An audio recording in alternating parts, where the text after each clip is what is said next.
Hello লালখাম্বা চোদানিদের দেশ। কেমন আছো তোমরা? এখন তো শেখ হাসিনাও দেশে নাই, তেলের দামও বাড়ে নাই। তারপর তোমরা প্রতিদিন রাত লাইনে দাঁড়ায় থাকো এবং রাতে ঘুমায়াও যাও লাইনে। আহা গো! কত সুখ! আমাদের না অনেক জ্বলে, বুঝছো? তোমরা যে এত সুখ ভোগ করতেছো, এই সুখ দেখে আমাদের এত জ্বলে, কি যে বলি, কি যে বলি! আহাহাহা! শেখ হাসিনার আমলে আমরা দেখতাম প্রতিদিন সকাল বিকাল রাত নাই দিন নাই সারাক্ষণ এটা উদ্বোধন হয় ওটা উদ্বোধন হয়, খালি নতুন জিনিস নতুন স্থাপনা নাম আমরা শুনতে পাইতাম। এখন প্রতিদিন সকালে ঘুম থেকে উঠে দেখি এটা বন্ধ হয়ে গেছে ওটা বন্ধ হয়ে গেছে, এটা শেষ হয়ে গেছে ওটা নাই। মানে যেমন আজকে সকালে উঠে দেখলাম যে দেশের একমাত্র ড্যাব সারের কারখানা ডিএপি সার, যেটা ড্যাব সার বলে, তো সেই সার কারখানা বাংলাদেশে বন্ধ হয়ে গেছে কি অ্যামোনিয়া নাই।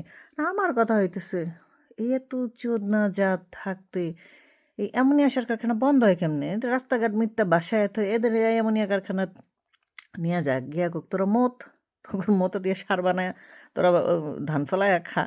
এছাড়া তো আর কোনো উপায় দেখতেছি না। কারণ আমাদের প্রিয় বাইয়া মুছলেকা বাইয়া বলেছে take back Bangladesh. Take back Bangladesh করে তো সে একেবারে ২০০১ থেকে ৬ আমলে নিয়ে চলে গেছে, যেটা তোমরা জীবনেও দেখো নাই। এই যে আজকে যারা তোমাদের নেতা, যাদেরকে তোমরা নেতা বলতেছো, ক্যাপ্টেন বলতেছো, গণতন্ত্রের ইমাম, তারপরে তোমাদের প্রিয় ও কি জানি বলে রাহবার, তারপরে তোমাদের প্রিয় যা আছে আর কি, তাদেরকে বলতেছো। তোমরা তখন মাটির লাগে কথা কইতাম আর বুনি চাটতা। এই জন্য তোমাদের কিচ্ছু মনে নেই। আমরা তো বড় ছিল, আমাদের মনে আছে কি ছিল না ছিল। সেই জন্য এখন আমরা বইসা গান করি। লাঙ্গের আশা কইরা হাত তোমার বাতারের বাচ্চাঙ্গে। আমরা গান শুনি, পপকর্ন খাই, মৌজ মাস্তি করি। কি তোদের কপালে এই সবই ছিল। আমরা জানতাম তোরা নাইচ্চা কইদা তোদের কপালে এই ভূতের লাথি নিয়ে আসতেছিস। এখন এনজয় কর। এখন তোদের সমস্যা কি? এখন তোরা কান্দাকাটি করিস কেন? এটা নাই, ওটা নাই। কেন কান্দাকাটি করিস? তোদের যখন ছিল তখন তোদের মনে হয়েছে যে না, আমরা একটু ভাতার চেঞ্জ করে দেখি। আমাদের লন্ডনেই ভাতার এসে আমাদের না জানি কি সুখ দিবে। তারপর আমাদের নুনুস ভাতার এসে না জানি কি সুখ দিবে।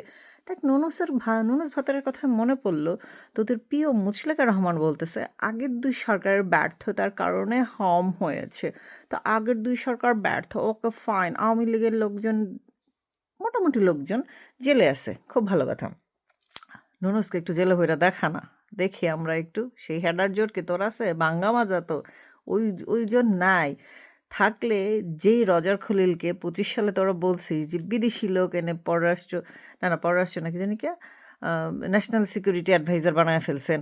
আমরা মানি না সেই রজার খলিলকে তোরা পররাষ্ট্রমন্ত্রী বানায় ফেলছিস। ২০১৪ সালে শেখ হাসিনা তোদেরকে যখন সর্বদলীয় সরকার গঠন করার জন্য অফার দিছিল যে আসো, আইসা তোমরা পররাষ্ট্র মন্ত্রণালয়টা নিয়া সরকার চালায় ২ দল মিলে একসাথে।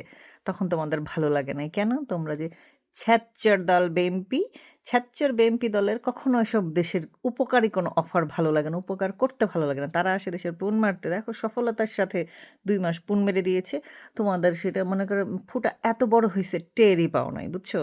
মানে গত ১৯ মাস ধরে পুন মারা খাইতে এত বড় হইছে যে নতুন করে যে নুনুস ভার্সন 2 মুচলেকা ভাইয়া আসছে, পুন মারা দিচ্ছে, এটা তোমরা টের পাও নাই। তোমাদের মানে ফোঁটা বড় হয়ে গিয়েছে আরকি। তো এই কথাই মনে পড়ল, ছাত্ররা দলের কথাই মনে পড়ল। তোমাদের যে গুলাইগুদ্দের যে ২ নারী, নিরপেক্ষ নারী, বিপ্লবী নারী, আমাদের চমক আফু চামড়া ব্যবসায়ী এবং আমাদের সিথি দুজনেই বিএনপির নমিনেশন কিনেছে। কি তারা দেশ সেবা করতে চায়। তারা হচ্ছে তোমাদের বিকল্প। তোমাদের যে বিকল্প আমি কে তুমি কে বিকল্প স্লোগানের যে রেজাল্ট আমরা দেখলাম, সেটাতে দেখলাম 95% লোক গেল জামাত শিবিরে। যায় নাই? আচ্ছা, নতুন করে এনসিপিতে যোগ দিচ্ছে। এনসিপি মানেই জামাত। যে বকচোদরা এটা এখনো জানো না, তাইলে তোমরা কাঁচা গুগ চাবাইয়া খাও। আর বাকি যে 5% ছিল তারা গেল আমাদের প্রিয় দল বিএনপিতে। বিদেশ থেকে আসছে, দেখতে সুন্দর, তারপর কত সুন্দর। আহারে! বেড়া শাসক ছিল না, এতদিন তো এইসব তেল-ফেল মারতে পারো নাই। বেডি ছিল, বেডিরে আর কি তেল মারবা, বুঝছো? তো মারতে পারো না, এইজন্য তোমাদের ভালো লাগে নাই। তো আমাদের প্রিয় চমক আপু এবং আমাদের প্রিয় নেত্রী সিথি আপু, উনারা সংসদে যাবেন, গিয়ে সুন্দর করে তোমাদের যা, যা লাগে আরকি দিবেন আরকি, বুঝছো? ভাইয়া তো দেখতে অনেক সুন্দর। নাকি পার্সোনালি নাম্বারও দিয়ে আসছে, বুঝছো? এই হচ্ছে তোমাদের নেতৃত্ব এবং তোমরা এগুলাই ডিজার্ভ করো। তোমরা এদের পেছনেই দৌড়াইছো এবং ইনফ্যাক্ট এখনো অনেক ভোগচোদের বাচ্চা দৌড়াচ্ছ এবং কোথায় বসে দৌড়াচ্ছ? তাহলে লাইনে দাঁড়ায়, দাঁড়াও। তোমাদের যে কত সুখ! উফ! আর কি বলি, আর কি বলি? আমাদের অনেক হিংসা লাগে, বুঝছো? আমাদের সময় তো আমরা তেলে লাইনে দাঁড়ায় থাকতে পারতাম না। তেলে লাইনে দাঁড়ায়, দাঁড়ায় এরকম টিকটকও করতে পারি নাই, বুঝছো? আমি না হয় গরিব বাদ দিলাম। যাদের গাড়ি আছে তখন বড়লোক তখনও গাড়ি ছিল, এখনো গাড়ি আছে। ওরাও বানাইতে পারত না। সেই সুযোগ তোমরা আমাদেরকে করে দিয়েছো। এই চোদনা জাতিকে নতুন মানে হটস্পট দিয়েছো যেখানে গিয়ে টিকটক বা রিল বানাইলে ভাইরাল হয়। সেটা হচ্ছে তেলের পাম্পের লাইন। তোমরা এখন ওখানে খাও, ঘুমাও। তোমরা ওখানেই বাচ্চা পয়দা করবা। তো তোমাদেরকে যে ১.৫ মাসের মতো ২ মাসের মতো চোদনার উপর রাইখা তারপর দাম বাড়াইছে। এখন তোমাদের কি বলতেছো? ব্যাখ্যাটা তোমরা দিচ্ছ। তোমরা কিভাবে নরমালাইজ করে একসেপ্ট করে নিচ্ছ যে আইএমএফ ঋণের শর্ত হচ্ছে তেলের দাম না বাড়াইলে ঋণ পাবো না। ওয়াও! তোমরা কত বুঝদার হইছো! শেখ হাসিনার সময় হইলে হাসিনা হুদাই তেলের দাম বাড়ায়। বিশ্ববাজারে তো তেলের দাম বাড়ে নাই। হাসিনা কেন বাড়ায় দিছে?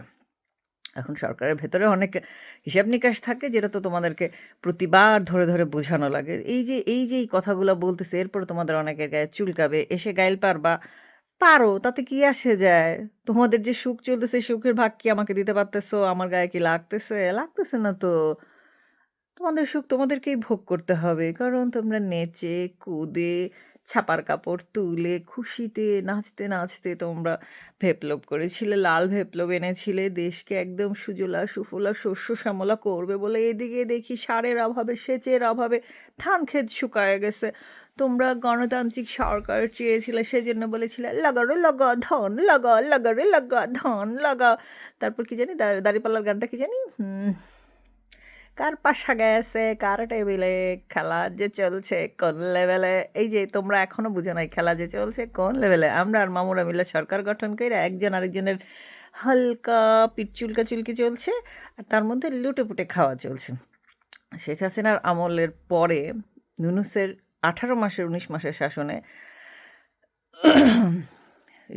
বাড়ছিল, ঋণ খেলাপি বাড়ছিল ৫.৫ লক্ষ।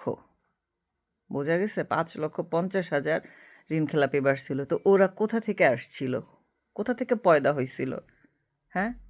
এই বাংলাদেশের মানুষই তো ছিল তোমাদের প্রিয় ইউনূস সরকার, প্রিয় কি জানি ছাত্র জনতা, নেতাকর্মী তারাই তো ছিল। ভালো লাগে না শুনতে? আসো ২ টা গায়েল দাও। গায়েল দিয়া মনের জ্বালা মেটাও। কি আর করবা বলো? এমন চোদন খাইছো, ওই চোদন সহ্যও করতে পারতেছো না, উগরাইতেও পারতেছো না। তো সেই জন্য কি করতে হবে?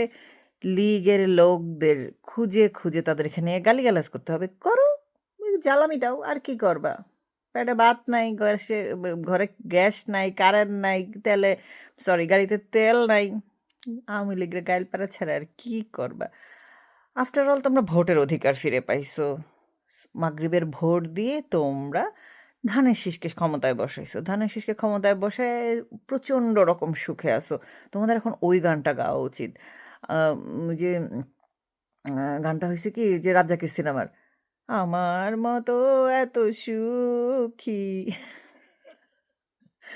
দেখো সিনেমার ডিরেক্টররা তোমাদের কথা ভেবে কত আগে থেকে কত সুন্দর, সুন্দর গান বানায় রেখেছে। তোমরা জাস্ট জায়গা মতো সেট করে দিবা, বুঝছো?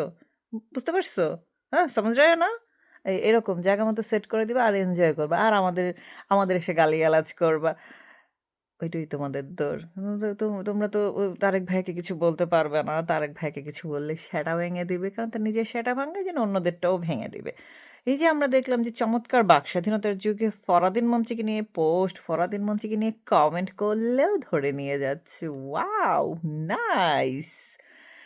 আর এদিকে তোমরা বসে, বসে সংসদে বসে, বসে বিল পাস হচ্ছে। শেখ হাসিনা কতগুলো প্রতিষ্ঠান করছে তার নাম বদলে। আজ পর্যন্ত একটা ইটও গাঁথা হয় নাই। গত ২ বছরে বাংলাদেশে এমন কোনো কাজ নাই যেটা শুরু হইছে নতুন করে কোনো প্রজেক্ট। বরং শেখ হাসিনার গুলাই নানান নামে তোমরা চালাইছো, চালাচ্ছ এবং ফিউচারেও চালাবা। কিন্তু তোমরা শেখ হাসিনার কোনো অবদানই স্বীকার করবা না। শেখ হাসিনার দোষ হইছে তোমাদেরকে মাথা উঁচু করে বাঁচতে শিখাইছিল। তোমাদেরকে কারো কাছে গিয়ে বলতে হয় নাই, "একটু তেল কিনবো আব্বা, একটু যাইতে দিবা রাশিয়া?" বলতে হয় নাই। তোমাদের ওইসব ভালো লাগে নাই। তোমরা এখন আমেরিকার কাছে হাত পাইত্যা বইসা থাকো যে তেল কিনতে যাই, একটু রাশিয়ার কাছে যাই, দাও না, একটু পারমিশন দাও না।